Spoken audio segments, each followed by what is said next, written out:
Hey guys, so another week here on the homestead. I'm starting out this week looking at the figs. As you can see, they're coming into bud already. Already loads of figs on this fig tree. So we're going to have a good crop of that. Now we've got the grapes here. Growing this carport out, so I'm not trimming these back as much as I should each year. But as you can see, we're still getting very, very good growth on these vines. Now these are Phyllesia. I planted a couple last year and they seem to have self-seeded into this huge, great, massive plants. I didn't realise that they'd be coming back this year, so very glad about that. Love those little purple plants. So the corn's growing very well. This is the stuff out the front, and just over here showing you the sunflowers. These are already at about 8 inches high, some of the taller ones. But yeah, they're doing very, very well. There were a few gaps, so I've replanted that with corn, and of course this area is now all planted out with corn. Just taking you down my garden path. I love the way this looks this time of year. Just very nice. Everything's very lush and green.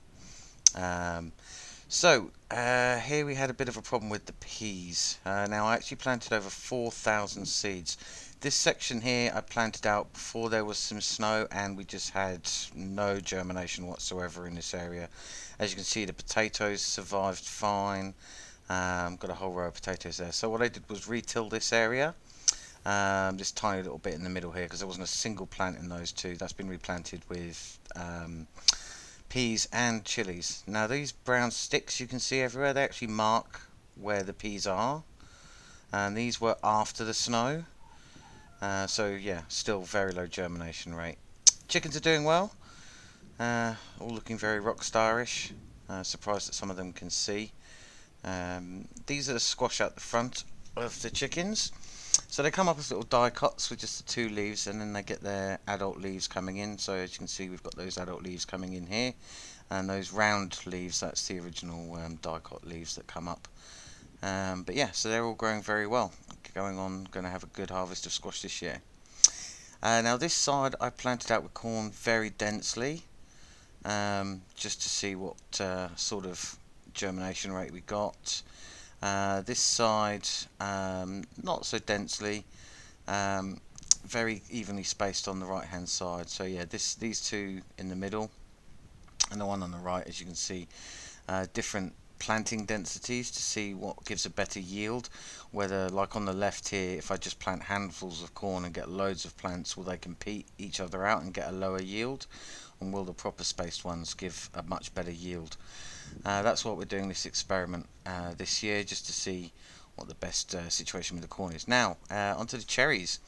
As you can see, the cherry trees are in full leaf, and we've got lots and lots of cherries all over them, even if the camera won't show you them properly. But yeah, so this year we are going to have another bumper harvest of cherries. And just over here next to this cherry tree we've got an apple tree, and this will be the first time this has produced any fruit. So it's flowered and they've got pollinated, and we've got the fruit coming on. So yeah, just walking back up the garden path. As you can see, we've had a bit of rain recently, so everything's a bit wet. All this grass needs cutting, but with my current injury, I can't actually walk around with the strimmer. But we will get it all tidied up once everything's planted. And these are the last 5 pea plants from 5 peas that I found from my original set of peas. So the legacy continues, and I will be regrowing my own peas next year. Last little video of the puppies had just woken up. They've doubled in size pretty much. I know it's very hard to tell with the scale, but yeah, they are doing very, very well.